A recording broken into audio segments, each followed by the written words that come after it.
Compensation has historically been difficult to talk about, and in many ways still is. In 2024, HR practitioners and comp professionals are yet again faced with challenges in navigating pay at work. From salary range disclosures and job listings to managing employee expectations, it's an evolving landscape. But we're not here to talk about the woes and fears associated with compensation. In fact, quite the opposite. Today on RPI Tech Connect, we're going to be talking about how to approach compensation with confidence. From the way we think about it to the way we leverage technology to support pay decisions. It doesn't have to be a sore subject. Because when we approach conversations around pay with the right attitude and with the right resources, we take a step towards creating a more equitable workplace. And to help us through today's discussion, we have two experts joining us.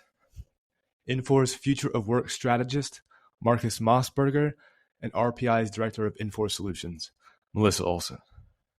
Melissa, Marcus, thanks for hanging out with me today. Could you Yes, Chris. Could you tell us a little bit about yourselves? Melissa, you want to go first? I have been kind of in the HR space for over 20 years now. Started on the public sector side, just as a programmer, trying to update the system to match any kind of these transportation laws, regulatory things. It really got me into the HR payroll benefits piece from the back end.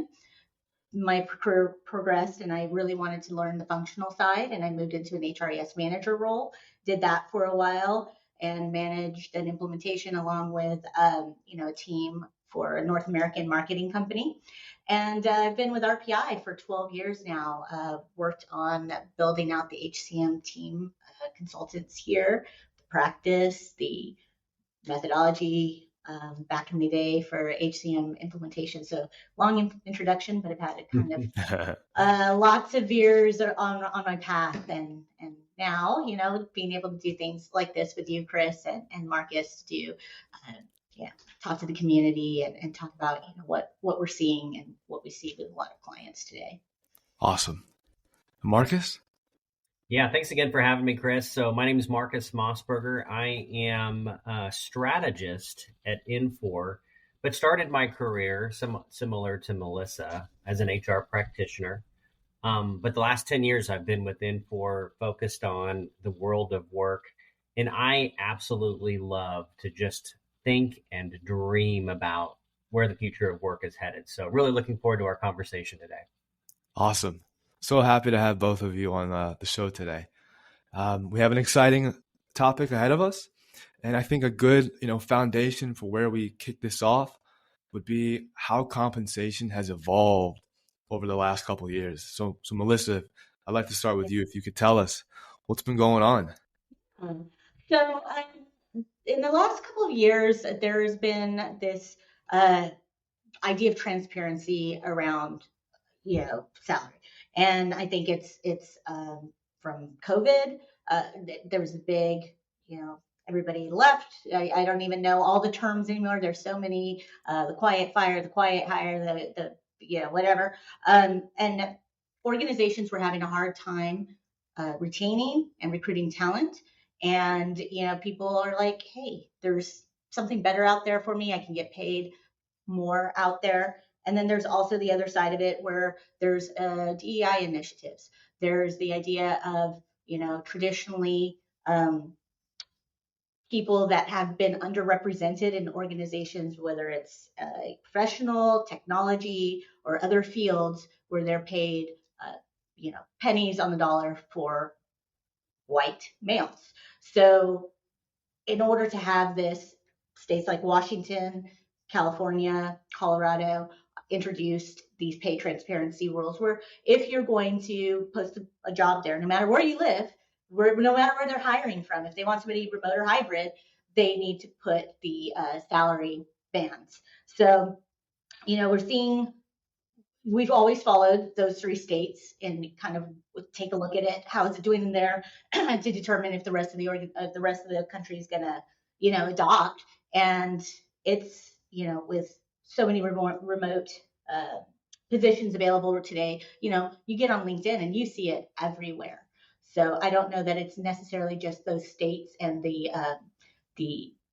county cities that have passed it anymore. I think anybody to be competitive and anybody to show that they're trying to do better is putting that. And I think I read a stat that the organizations that put those pay bands there are seeing at least a 30% increase in applications coming in, and completed applications coming in, and better suited applicants coming in. So that's finally getting some numbers behind it. Nice. Yeah. Thank you for sharing that. And I do agree that you're seeing more, Colorado, California, Washington State kind of been leaders in the space of, in introducing new progressive laws that help employees. Mm-hmm. And while we're seeing this legal change from happening across the country now, and even abroad, how does that trickle down into the workforce? How do employees feel about this thing? And so, Marcus, I'm curious, what are your thoughts on the consequences that are happening as a result of these new pieces of legislation? Yeah, I think, compensation, Chris, is still really important, isn't it? I don't know about you two. I'm not independently wealthy yet, and therefore comp remains a high priority for me. We did a survey a couple months ago of 13,000 individuals, all of which were in the process of looking for a new job. And we essentially asked them why. Why are you looking? Number one reason was, I don't see a future in my current situation, my current employer, and therefore I want, to look for something new. But number two was compensation. I want more money. So it's interesting to me, kind of the evolution of how people perceive the importance of compensation over time. And I do try not to make generalizations about the generations, although it is fun. I try not to make fun of the younger generations, but the older I get, the more I do enjoy that. But the one thing that's interesting about the next generation is that they're pushing for this pay transparency, right? That Melissa was talking about earlier.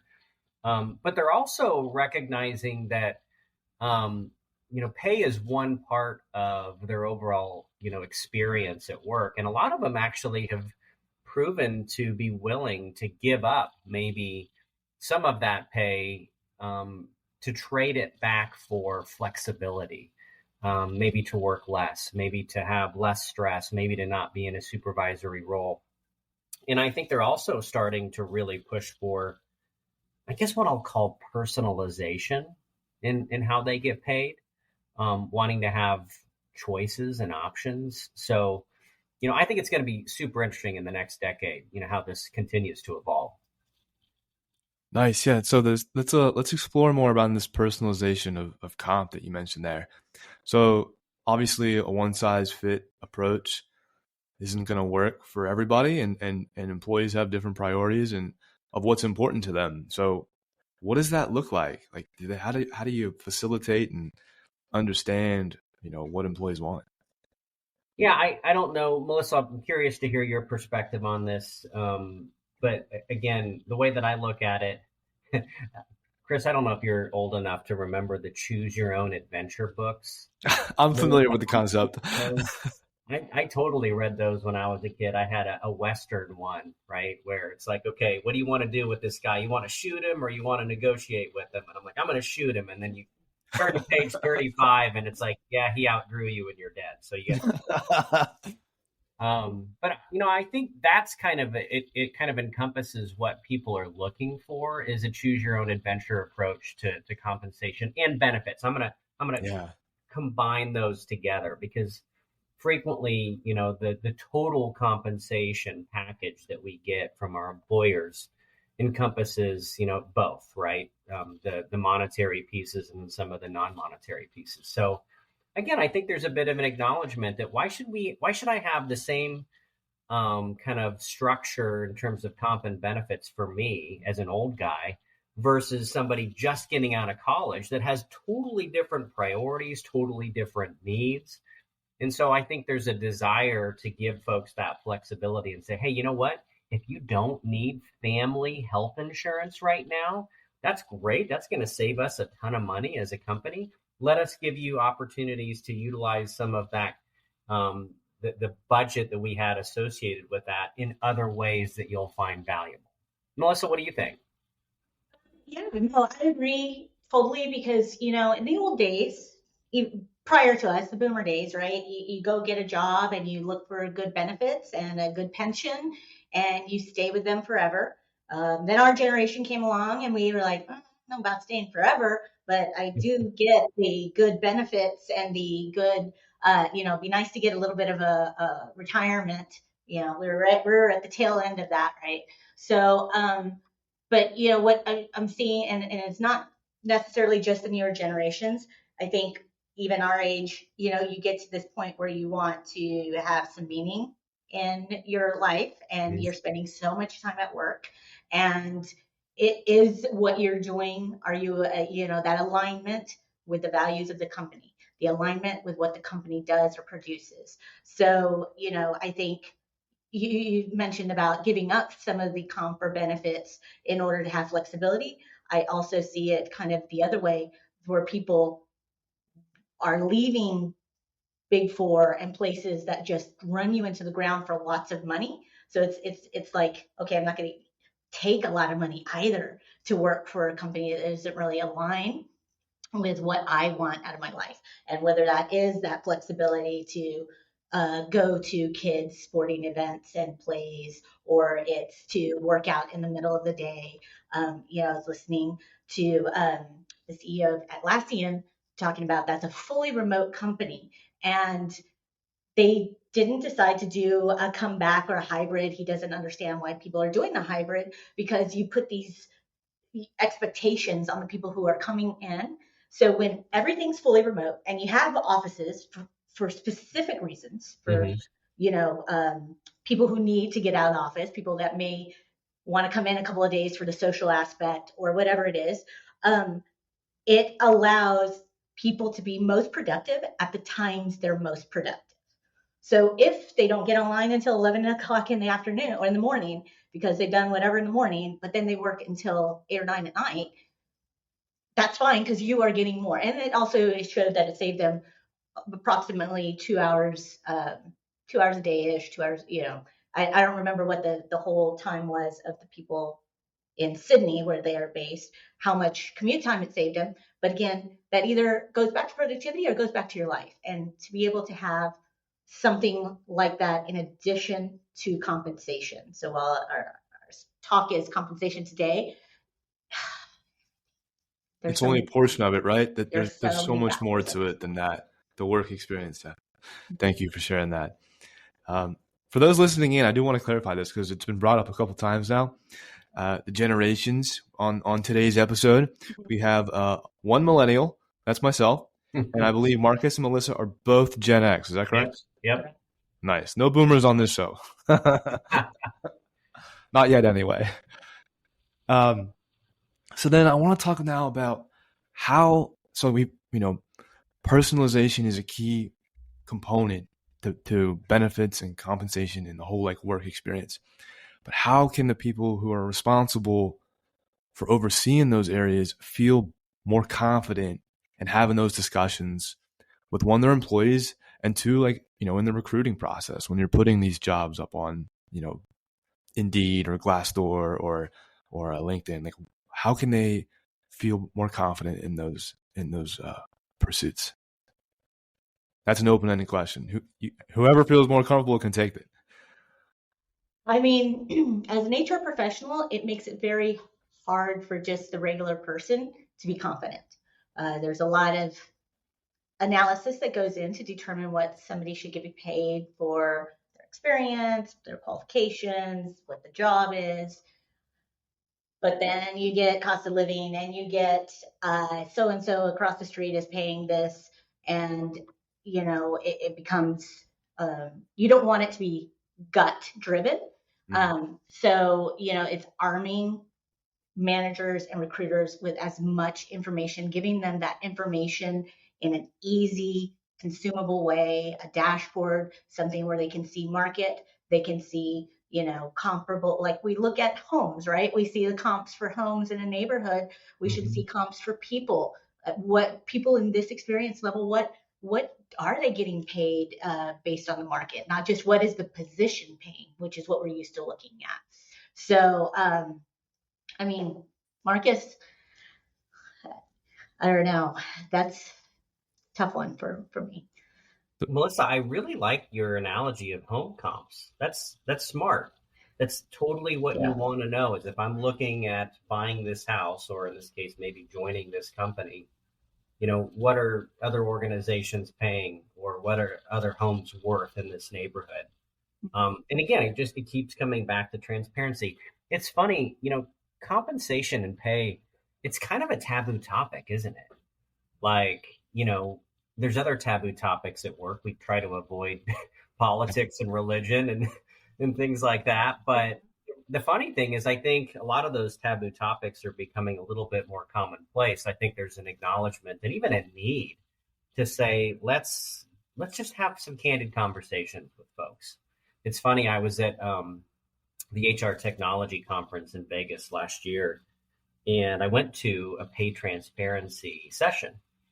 And the speaker, to start the session, before he'd really done anything, he said, I want you to turn to the person next to you and tell them how much money you make. And we all just sat there and stared at each other. Yeah, I was like, oh my gosh. And thankfully he quickly interrupted and said, no, you don't actually have to do that. But it just illustrated how we're so reluctant to talk about money. And I think, the other challenge too, and you were alluding to this, Melissa, is how do you arm, for instance, a manager or a supervisor with the data they need to be informed in having this conversation? And then, Chris, when we talk about personalization of this stuff, well, how in the world do you standardize and scale that? Not easy things, admittedly. But I do think we're getting to the point where you see this level of transparency in other parts of life. I'll give you a funny example. I'm originally from Kansas City, so I'm very happy about the recent back-to-back Super Bowl. Boo. But my point is, you know what? I know exactly what Patrick Mahomes makes. And now we're all going to be debating, can we afford some of our players next year that we want to have back? Compensation is an open book in sports and a lot of times in government. What would happen in the world of corporate America if we all knew what each other made? Yeah, that would be interesting, because then you would know your value. And I think that's a really hard thing at this point for somebody to convey what their value is, especially if you've been in a position for 20 years. You don't know in the market what you would be worth because you've just been paid a certain thing, and you assign that value to yourself. I am worth, X dollars, but maybe you're worth so much more. And if you saw, like you said, you saw the first, second round of draft getting, which is the kids coming out of college making 90,000 now, and you're like, oh my God, it took me 10 years to get to 90,000. I am behind at this point. How do you get ahead, right? Yeah. When you've started out behind, and now there's this transparency. Generations after us will benefit, but for those of us in the midst of it, yeah. Melissa, great term again, the term value, right? So again, going back to your analogy of home comps, like what's the value of my home? What's the value that I bring to an organization? I think what'll be fascinating too in the next decade or two is understanding, is that value determined by the amount of time that you commit during a week, during a day, right? You hear talk about the 4-day week and people getting paid the same, but only working 4 days. Will we eventually reach the point where we don't get paid for our time, our minutes, and our hours, but rather the value we bring? I think the challenge with that in many industries and professions is it's hard to quantify the value you bring. It's hard to You're not making widgets. Yeah, exactly. If you're making widgets, it's pretty easy, but most of us don't make widgets. And so it's harder to say, hey, if you do this, I'll pay you that. I'll give you a tangible example. If I'm going to if Melissa, I said, I'm going to write an article for you, then the deliverable is the article. And it doesn't matter if it took me 2 hours or 2 days to write it, you're going to pay me the same no matter what. Eventually, I would love to see us get to the point as a society where that's how we pay people. It's on what you delivered. And I don't care how long. If it takes you a fraction of the time it takes Chris, then good for you. You can probably make a lot more money because you can do 50 articles in a week. Yeah, that's a good point too. And I want to talk about this concept of value too. Something we've seen change over like maybe the last 20 years or so is like employee loyalty has changed, right? Like you're going to be rewarded more when you acquire new skills in different roles than you would have if you had perhaps stayed in the same role at the same company for a long time. And it feels almost, I don't know, I'm conflicted. I don't want to say backwards, but at the same time, that's what's happened. And what do you guys think of that? Melissa, I'm curious to know your perspective on this because I remember being in HR and people would come to me and say, I've got this guy, he's so good and we're going to lose him. I want to give him a 25% pay increase. And I in HR was like, we can't do that. The maximum amount the policy allows is 10, 15%, unless there's a promotion. And here's all the rules and here's all the restrictions. And then we watched the guy walk out the door, go across the street to one of our competitors and easily command 25 to 30% more than he was making. So we're reluctant to admit that there are times where it's appropriate to say this person deserves a significant increase. So to your point, Chris, we have actually created an environment where people expect to have to leave in order to gain that. Why is that? Yeah, I mean, I think we've had some conversations offline about this, Marcus, and it is really about that. Your organization sees you as what they hired you. Even though you're continuously improving, they still see what they hired, and then they see the shiny object outside the organization that's a wild card. They could just be the next coming, right? And I'm willing to pay for the next coming. I already got you. Why do I have to pay for you? You've been doing great here, but you are what you were. But Chris, you bring up that point. That's what, and I know Marcus, you've been mentioning this a lot in your newsletters, is that skills first economy, especially with AI now.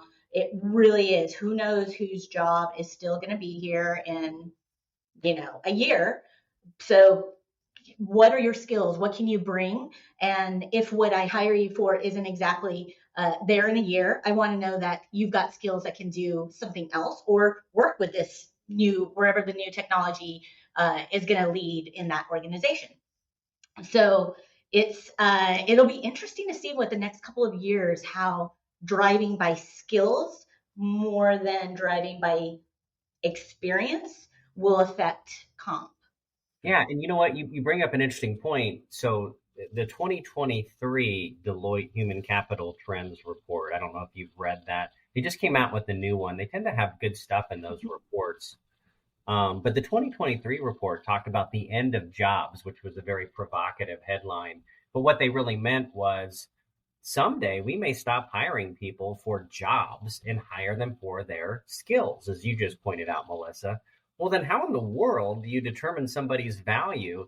And you also bring up another, whole other ball of wax that we could discuss, which is paying people for their tenure or for their experience versus their skills and abilities that may actually not have anything to do with them being around for very long.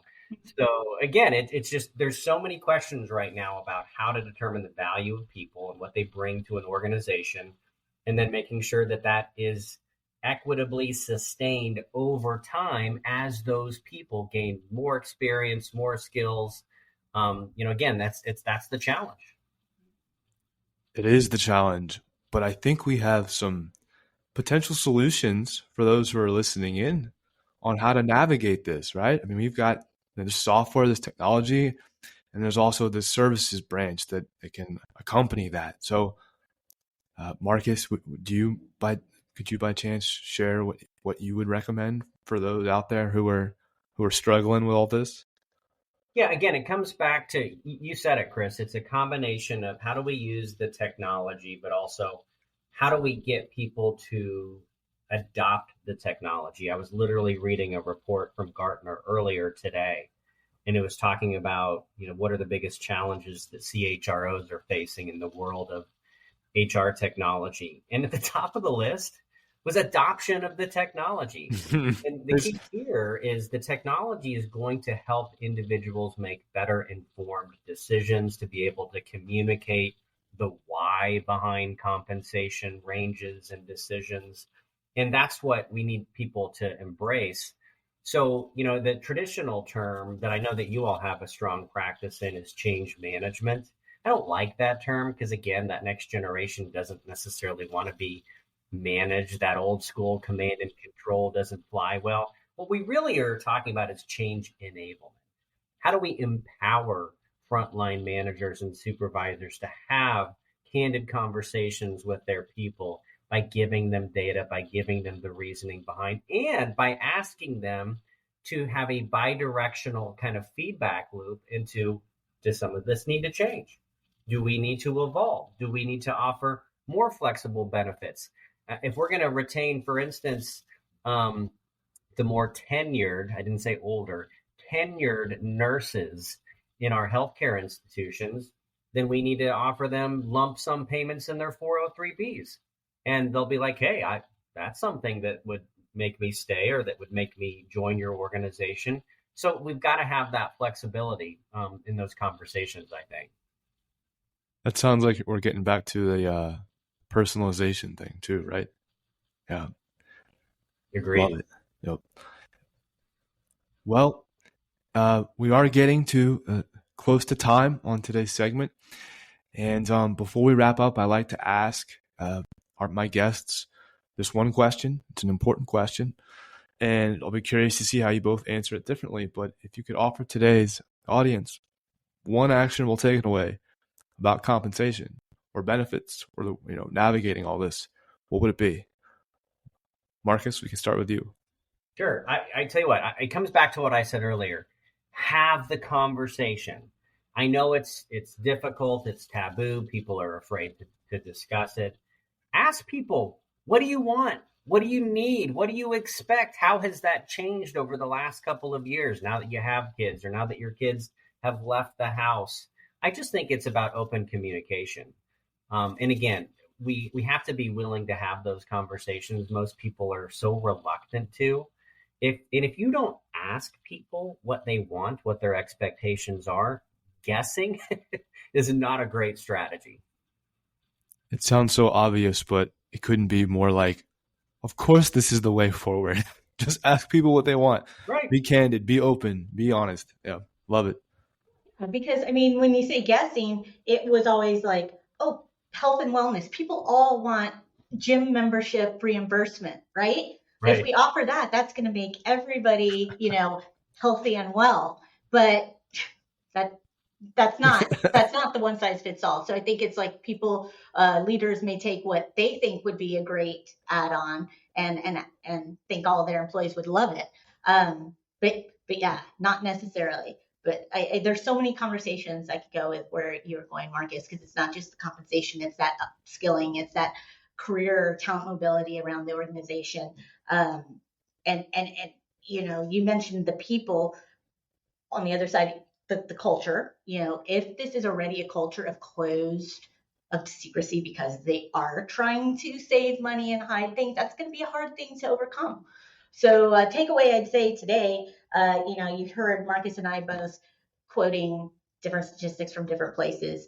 When you get really busy, it's really hard to see what's outside of like your day-to-day tasks because it's just fires, but really go out there and learn about what's going on in different states. Learn about what's going on in, the benefits arena, not traditional benefits, but, this retention side of keeping your employees and hiring top talent.